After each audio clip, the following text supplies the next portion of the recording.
नमस्ते सबैजनालाई, मेरो नाम चाहिँ अनिश गौतम।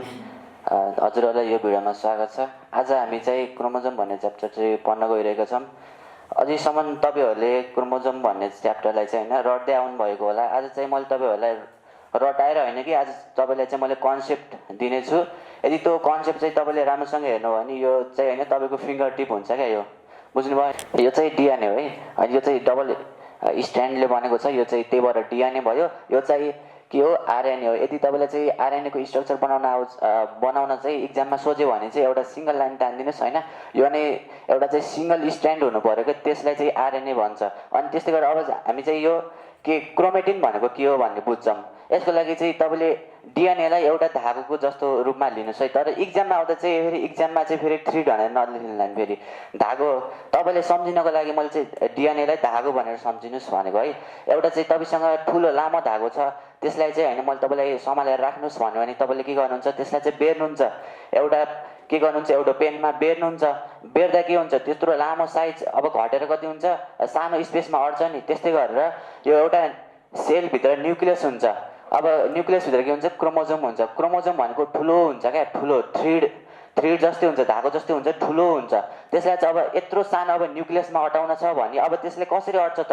त्यसलाई चाहिँ अब कोइल गर्नु पऱ्यो। कोइल भनेको बेर्नु पऱ्यो हो कि होइन? त्यही भएर चाहिँ हामीले के गर्छौँ, कोइल गर्छौँ। एज एन इक्जाम्पलको लागि मसँग यहाँ एउटा धागो छ, जस्तै मानौँ मैले चाहिँ यसलाई बेरेँ। अब ठुलो धागो छ, मैले बेरेँ भने के हुन्छ, एउटा सानो स्पेसमा पनि अट्न सक्छ क्या त्यो धागो। बुझ्नुभयो नि? त्यही भएर चाहिँ न्युक्लियसभित्र चाहिँ क्रोमोजोम भनेको ठुलो हुन्छ, लङ्गेस्ट हुन्छ क्या, लेन्दी हुन्छ। त्यसलाई चाहिँ अब सानो अब यत्रो न्युक्लियसमा अटाउन छ भने त्यसलाई चाहिँ हामीले कोइल गर्छौँ। त्यस्तै गरेर चाहिँ हाम्रो जुन डिएनए छ नि, डिएनएलाई हो हामीले कोइल गर्ने। डिएनए चाहिँ अब हामीले जस्तै यहाँ चाहिँ एउटा पेनमा कोइल गऱ्यौँ, त्यसमा चाहिँ अब न्युक्लियसभित्र चाहिँ अब पेन हुने कुरो भएन। त्यहाँभित्र चाहिँ एउटा प्रोटिन हुन्छ, हिस्टोन प्रोटिन भन्ने हुन्छ। त्यो डिएनएलाई चाहिँ के गर्छ भन्दाखेरि चाहिँ त्यो डिएनएलाई चाहिँ बेर्नु पऱ्यो। अब केसित बेर्नु पऱ्यो, अब न्युक्लियसभित्र पेन हुने कुरा भएन, काटसाट हुने कुरा भएन। त्यही भएर चाहिँ न्युक्लियसभित्र चाहिँ एउटा प्रोटिन पाइन्छ होइन, त्यसको नाम हो हिस्टोन प्रोटिन। हिस्टोन प्रोटिनसँग चाहिँ के हुन्छ भन्दाखेरि चाहिँ हाम्रो डिएनएलाई चाहिँ यसरी बेरिन्छ, कोइल गरिन्छ। अनि जब चाहिँ अब यो डिएनए छ, अब हिस्टोन प्रोटिनसँग बेरिन्छ, अब त्यसको नाम चेन्ज भएर क्रोमोजोम हुन्छ। भनेको विवाह भयो कि तिनीहरू दुईजनाको। बुझ्नुभयो नि? अब के हुन्छ, जब चाहिँ हिस्टोन प्रोटिन छ, हिस्टोन प्रोटिनमा चाहिँ जब चाहिँ डिएनए के भयो, बेरियो हामीले, तब चाहिँ अब यसको नाम के भयो, क्रोमेटिन भयो। अब फेरि यसैलाई हामी चाहिँ अझै बेर्यौँ, बेर्दै गयौँ र अझै सानो हुँदै गयो यसको। किनभने हामीले चाहिँ कमभन्दा कम स्पेसमा अटाउनु छ नि त न्युक्लियसमा क्रोमोजोमलाई। त्यही भएर चाहिँ सबभन्दा धेरै कोइल गर्दै गयो। र जब चाहिँ यही क्रोमेटिनलाई सुपर कोइलिङ गर्छौँ नि हामी, अझै धेरै कोइलिङ गर्छौँ नि, त्यसलाई चाहिँ के भन्छ, क्रोमोजोम भन्छ। क्रोमोजोम भनेको यो हो। अब यो क्रोमोजोमलाई चाहिँ हामीले तान्यौँ भने नि एउटा ठुलो थ्रिड लाइक स्ट्रक्चर हुन्छ क्या, ठुलो थ्रिड जस्तै धागो जस्तो आउँछ। त्यहाँभित्र चाहिँ के हुन्छ भन्दाखेरि चाहिँ त्यो भनेको चाहिँ डिएनए हो। यसलाई चाहिँ यो डिएनए हो होइन। यो डिएनएलाई चाहिँ हामीले कोइल गऱ्यौँ भने, हामीले चाहिँ डिएनएलाई बेर्यौँ भने यो चाहिँ हाम्रो केसँग बेरिन्छ, हिस्टोन प्रोटिनसँग बेरिन्छ। जब हिस्टोन प्रोटिनसँग डिएनएलाई हामीले बेरिन्छ नि भन्नाले कोइल गरिन्छ, त्यसको नाम के हुन्छ, अब त्यसलाई हामीले डिएनए भन्न पाउँदैनौँ। अब चाहिँ हामीले के भन्नुपर्छ, क्रोमेटिन भन्नुपर्छ। बुझ्नुभयो नि? अनि चाहिँ अब त्यसले पनि पुगेन, अझै न्युक्लियसमा चाहिँ अटाउन सकेन, अझै कोइल गर्नु पर्यो। अब त्यही क्रोमेटिनलाई अझै कोइल गऱ्यौँ, अझै बेर्यौँ हामीले। अझै बेर्दा के हुन्छ, अब हाम्रो न्युक्लियसमा अट्न जान्छ क्या। अनि न्युक्लियसमा अट्नको लागि चाहिँ हामीले क्रोमेटिनलाई अझै कोइल गर्छौँ। जब त्यसलाई अझै कोइल गर्छौँ नि हाम्रो यस्तो देखिन थाल्छ, हेर्नुहोस् त। अनि यो भनेको के हो, यो भनेको चाहिँ क्रोमोजोम भन्छ। बल्ल चाहिँ यसलाई क्रोमोजोम भन्न मिल्छ। अब चाहिँ हामी क्रोमोजोमको बारेमा डिटेलले पढ्न जाँदैछौँ। Chromosome is derive from Greek word chroma meaning colour and soma meaning body. Chroma भनेको ग्रीक वर्डबाट आएको हो। ग्रीक वर्ड तिनी के हुन्, क्रोमा र सोमा। क्रोमा भनेको के हो, कलर, अनि सोमा भनेको के हो, बडी हो।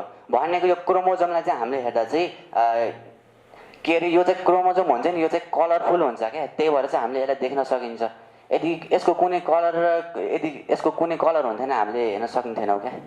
Chromosome the microscopic thread like part of the cell that carries hereditary information in the form of gene भनेको यो क्रोमोजोम मैले अघि नै भनिसकेँ यो चाहिँ क्रोमोजोम भनेको त माइक्रोस्कोपिक हो भनेको हामीले नेक्ड आइले चाहिँ देख्न सक्दैनौँ हामीले चाहिँ खाली आँखाले चाहिँ देख्न सक्दैनौँ यसको लागि हेर्नको लागि चाहिँ हाम्रो के को आवश्यकता पर्छ माइक्रोस्कोपको आवश्यकता पर्छ यसले चाहिँ के गर्छ भन्दा hereditary information in the form of जिन यो इन द फर्म अफ जिनकोमा चाहिँ यसले चाहिँ के गर्छ हेरिडेटरी इन्फर्मेसन क्यारी गर्छ हामीले जिनको बारेमा पछि डिटेलली पढ्नेछौँ अनि chromosome was discovered by Walther Flemming at 1882 chromosome भनेको चाहिँ वेल्डर फ्लेमिङले 1882मा चाहिँ डिस्कभर गरेका हुन् अब हामी चाहिँ अर्को स्लाइडमा जान्छौँ र chromosome is a three like structure present inside the nucleus and become visible during cell division अघि नै मैले भनिसकेँ एउटा चाहिँ थ्री लाइक स्ट्रक्चर हो भनेर मैले भने होइन अनि यो चाहिँ कहाँ हुन्छ न्युक्लियसमा प्रेजेन्ट हुन्छ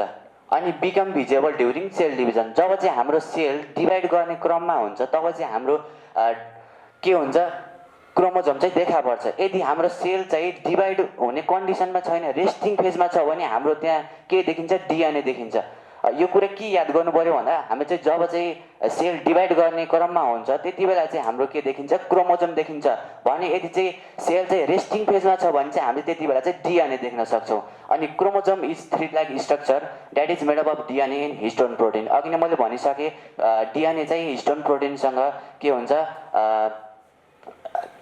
हुन्छ कोइल हुन्छ मैले भनिसकेँ होइन यो चाहिँ सबै भर्खर मैले अलि माथिसम्म पढाएँ यो सबै डिफिनेसन हो एउटा चाहिँ डिस्कभरको भनेको जो छुट्टै भयो in prokaryotic organism the chromosome that is found in the cytoplasm whereas in eukaryotic it is found inside the nucleus फेरि पढ्छु मैले in prokaryotic organisms the chromosome is found in cytoplasm whereas in eukaryotes it is found inside the nucleus भनेको prokaryotic भनेको के हो prokaryotic भनेको यस्तो अर्गानिजमहरु हो जसको चाहिँ पुअर डेभलप न्युक्लियस हुन्छ भनेको प्रोक्यारियोटिकमा के हुन्छ भन्दाखेरि चाहिँ तिनीहरुको जति पनि सेल अर्गानेल हुन्छ नि हुँदैन के सेल अर्गानिक हुँदैन जस्तै तिनीहरुको वेल डेभलप न्युक्लियस हुँदैन भनेको तिनीहरुको हुँदैन भने पनि हुन्छ र त्यसै कारणले गर्दा चाहिँ तिनीहरुको जुन क्रोमोजोम हुन्छ प्रोक्यारियोटिक अर्गानिजममा तिनीहरुको चाहिँ साइटोप्लाजममा हुन्छ तर हामी चाहिँ युक्यारियोटिक अर्गानिजम हो त्यही भएर हाम्रो युक्यारियोटिक अर्गानिजम भएको हुनाले हाम्रो वेल डेभलप न्युक्लियस हुन्छ वेल डेभलप न्युक्लियस भएपछि चाहिँ हाम्रो न्युक्लियस भित्र हैन क्रोमोजोम हुन्छ त्यही भएर चाहिँ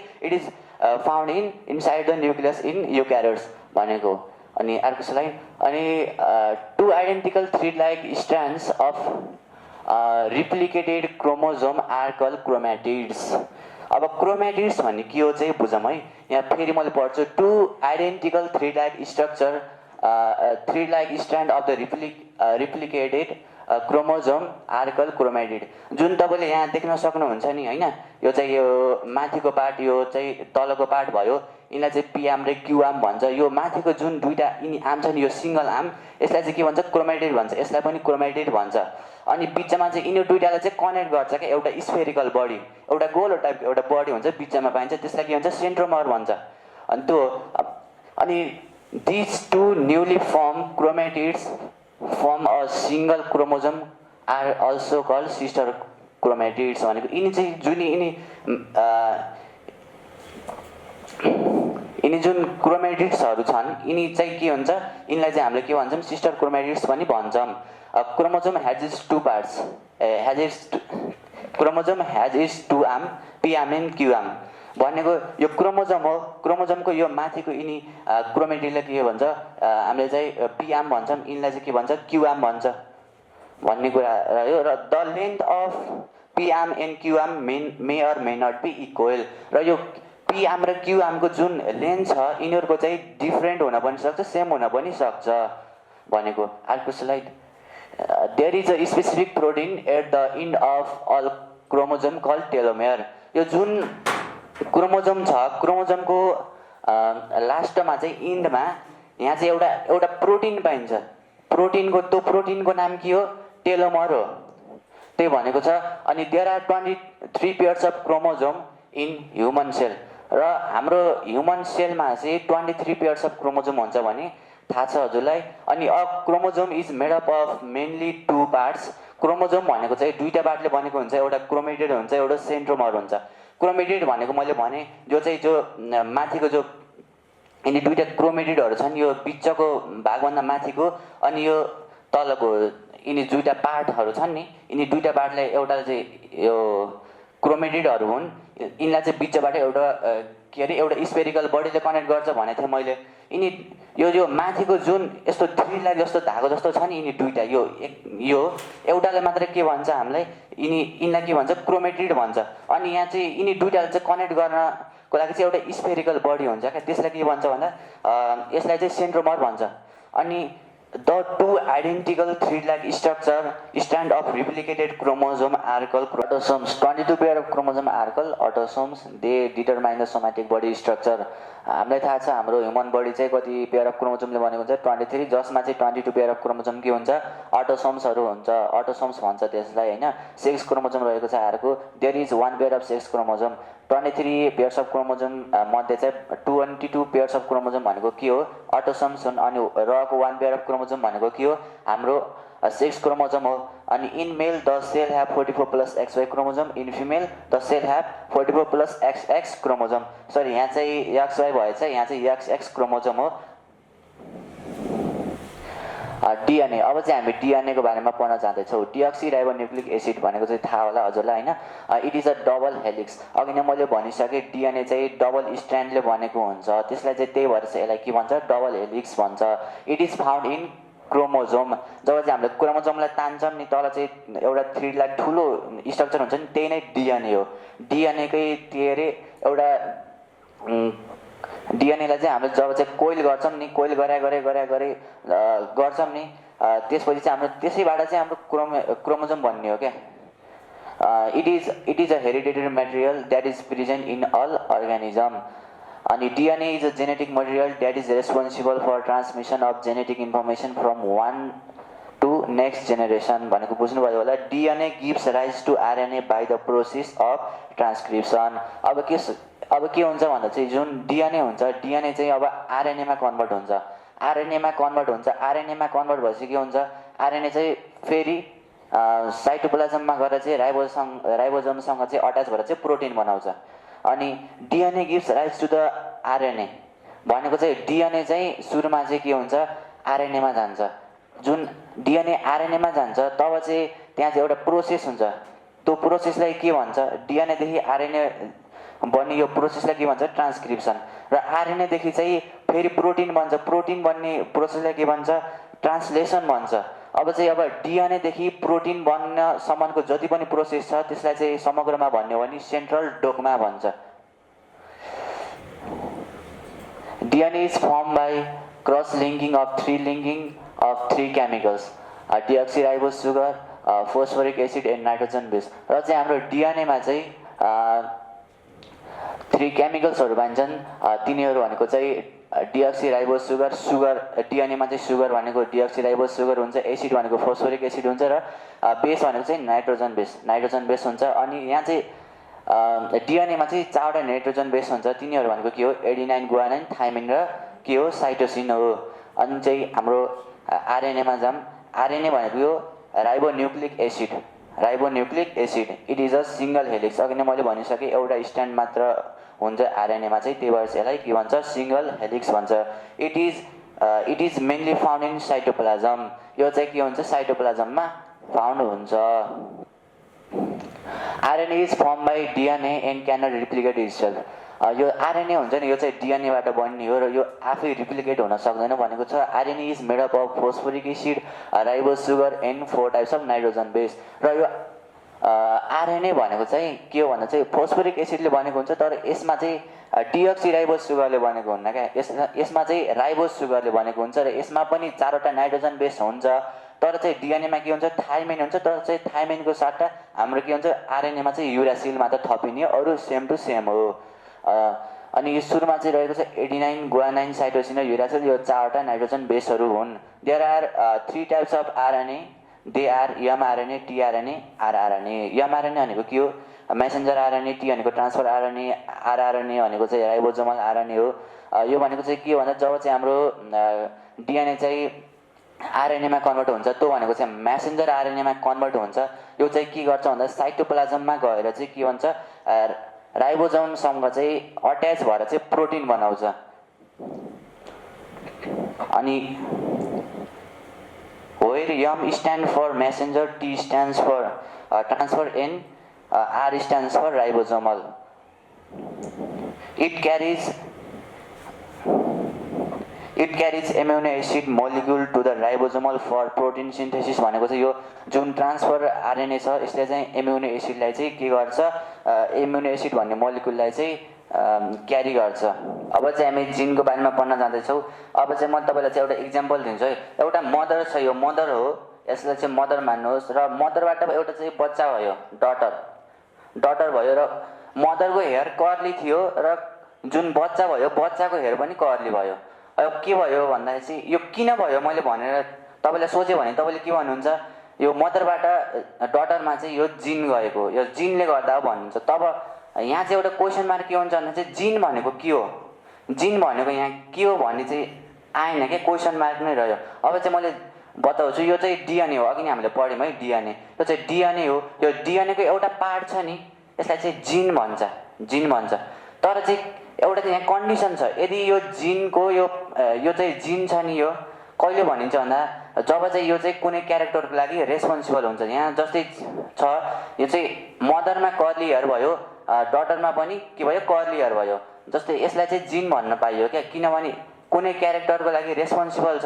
तर चाहिँ मैले यसलाई पनि, यो पनि त डिएनएको पार्ट हो, यसलाई पनि मैले जिन भन्नु पर्यो, तर चाहिँ मैले भन्न पाएन क्या, किनभने यसले गर्दा चाहिँ हाम्रो बडीमा कुनै क्यारेक्टर नै आएन। त्यही भएर चाहिँ यसलाई चाहिँ के भन्न पाएन, मैले जिन भन्न पाएन। अब जिन भनेको के हो भन्दाखेरि चाहिँ gene is a part of DNA which is responsible for any character in the body भनेको चाहिँ त्यो भनेको चाहिँ जिन हो, त्यो भयो gene. Any portion of the DNA that is responsible for any character in the body can be called gene. यो जिन भनेको मैले भनिसकेँ पोर्सन अफ डिएनए हो, डिएनएको एउटा पार्ट हो which is responsible for any character in the body. यदि यो डिएनएको एउटा पार्टले चाहिँ कुनै क्यारेक्टरको लागि रेस्पोन्सिबल छ भने त्यसलाई मैले जिन भन्न सक्छु। यो डिएनए हो, डिएनएको एउटा यो पार्ट हो, यसलाई चाहिँ मैले जिन भन्छु, किनभने यसले गर्दा चाहिँ हाम्रो बडीमा चाहिँ क्यारेक्टर आएको छ क्या, त्यही भएर चाहिँ यसलाई चाहिँ मैले जिन भन्छु। तर चाहिँ यहाँ अरूलाई चाहिँ मैले के भन्न पाएन, जिन भन्न पाएन, किनभने अरूले गर्दा चाहिँ हाम्रो बडीमा क्यारेक्टर आएन, त्यही भएर चाहिँ हामीले जिन भन्न पाएनौँ। यदि कुनै डिएनएको पार्ट छ त्यसले चाहिँ क्यारेक्टरलाई चाहिँ क्यारी गर्छ भने त्यो पार्टलाई चाहिँ हामीले के गर्न सक्छौँ, जिन भन्न सक्छौँ। अनि genes are made up of sequence of DNA भयो। अनि some character like hair colour, hair style, height, colour of skin etc are transfer through gene. र यो भनेको चाहिँ hair colour, hair style, height अनि कलर अफ स्किन चाहिँ के हुन्छ जिनको थ्रु प्यारेन्ट्सदेखि डटरसम्म चाहिँ के हुन्छ ट्रान्सफर हुन्छ। होप आज मैले डिस्क्राइब गरेको कुराहरू चाहिँ हजुरले बुझ्नुभएको छ भन्ने आशा गर्दछु र आजको लागि चाहिँ यति नै। हस्त, धन्यवाद।